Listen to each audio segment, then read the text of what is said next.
50 kilo பத்துமா? சரி.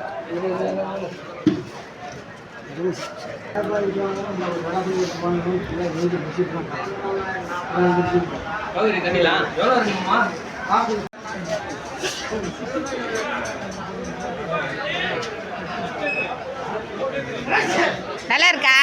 எடுத்துக்கோ ஒரு மூட்டை.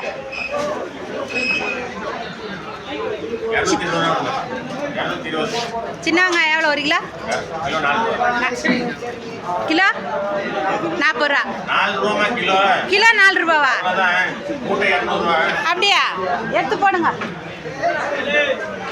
கிலோ 4 ரூபா. ஒரு 5 மூட்டை தூக்கி போடு. ஆ அண்ணா உண்மையாக கிலோ 4 ரூபாவா? மூட்டை எவ்வளோ? 5 மூட்டை எடுத்து போடு. ஆ